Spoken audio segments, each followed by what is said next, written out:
Mwene data tunejejwe no kongera guha ikaze kuri Harvest Bible Fellowship Rwanda, itorero ryanjye n'umuryango wanjye, itorero ryawe n'umuryango wawe.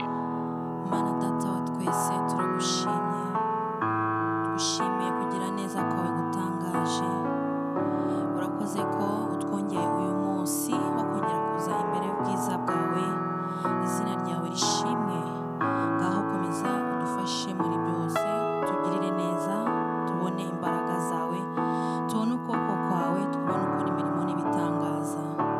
Urakoze ko uri Imana yumva amasengesho, mu izina rya Yesu Kristo, amen.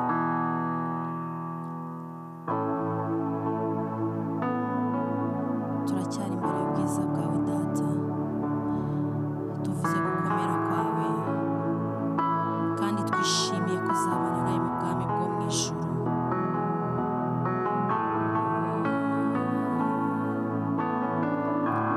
Haleluya. Shimwe mwami.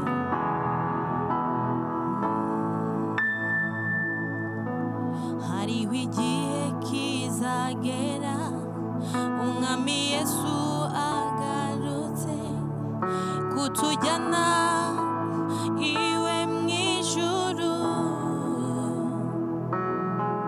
Ati nimuze bana banje, maze aduhanagure amarira twaririye muri iyi si mbi. Hariho igihe kizagera umwami Yesu agarutse kutujyana iwe mu ijuru.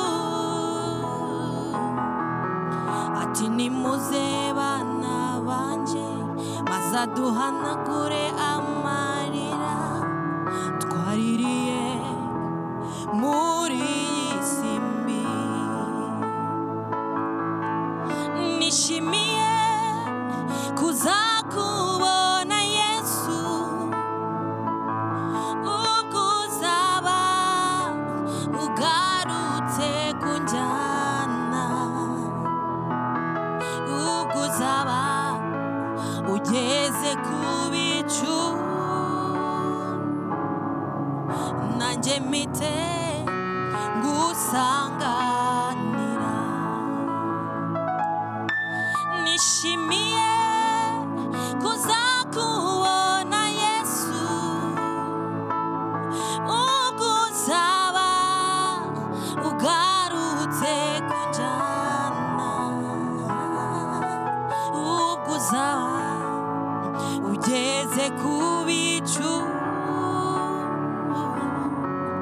nanjye mpite ngusanganira. Cyubahiro ni cyawe mwami Yesu, twishimiye kuzakubona mwami. Cyubahiro ni cyawe mwami. Haleluya, shimwe mwami.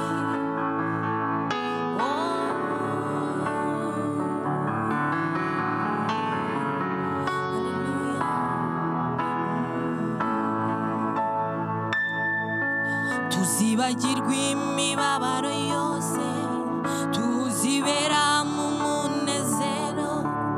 Mbega ukuntu bizaba ari byiza, tuzibanira n'umucunguzi, tuzibera mu munezero. Mbega ukuntu bizaba bimeze, tuzibagirwa imibabaro yose, tuzibera mu munezero. Mbega ukuntu bizaba ari byiza,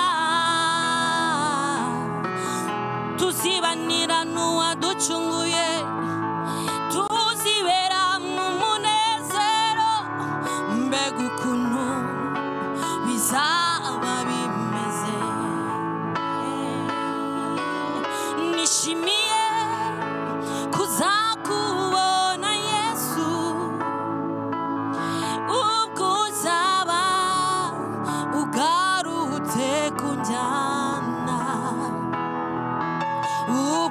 uzaba ugeze ku bicu nanjye mpite gusanganira nishimiye kuzakubona Yesu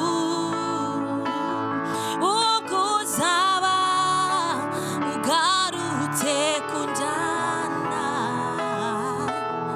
ubwo uzaba ugeze ku bicu nanjye mpite gusanganira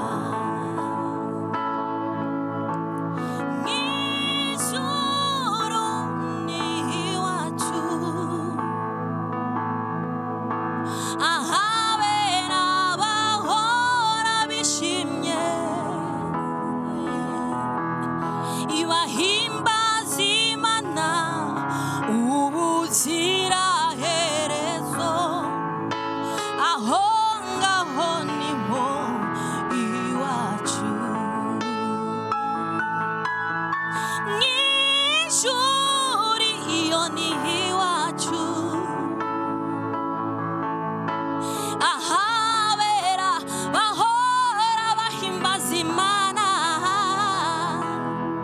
bavuga imbaraga zayo ubuziraherezo aho ngaho niho iwacu mw'ijuru iyo ni iwacu ahabera bahora baririmba bahimbaza umwami w'abami ubuziraherezo aho ngaho niho iwacu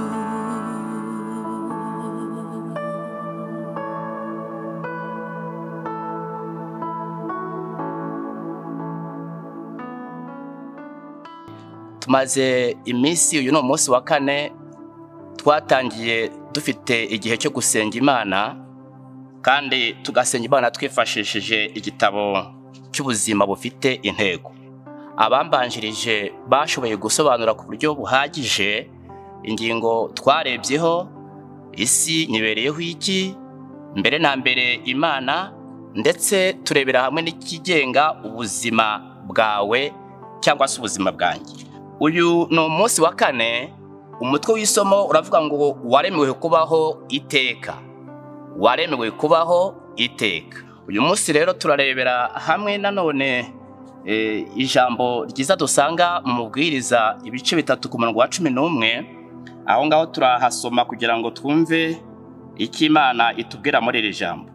Ikintu cyose yakiremye ari cyiza mu gihe cyacyo, kandi yashyize ibitekerezo by'igihe cy'iteka mu mutima wabo, uburyo umuntu atabasha gusesengura imirimo y'Imana yakoze uhereye mbere na mbere ukageza ku iherezo. Birumvikana ko iri jambo ritwereka yuko twaremewe kuzabaho iteka mu buzima nabwo butandukanye, kuko hari abazabaho iteka mu buzima bubi bishingiye ku kuntu babanye n'Imana muri ubu buzima bw'igihe gito dufite ku isi. Hari n'abazabaho nabi bishingiye kuko batigeze bita ku by'Imana yabaremeye. Ikibazo cyo gutekerezaho kuri uyu munsi, wabaza umuryango wanjye cyangwa abo tubana, bavuga ko ari iki kigenga ubuzima bwanjye.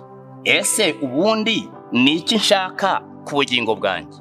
Twemerewe rero kuzabaho iteka mu bugingo buzahoraho. Igihe tumara mu isi ni gito, kandi tukimara hari imyitozo itandukanye tunyuramo, kandi iyo myitozo haba harimo ibitugerageza, ibihiga ubugingo bwacu kugira ngo tuzarimbukane na Satani, kuko ari we wazanye icyaha mu isi, kandi icyo cyaha turwana nacyo, ariko turwanira gutsinda kuko twacunguwe na Yesu. Kandi Yesu nawe yatsinze icyaha, aduhamagarira natwe kumukurikira turi abantu banesha, abantu batsinda icyaha.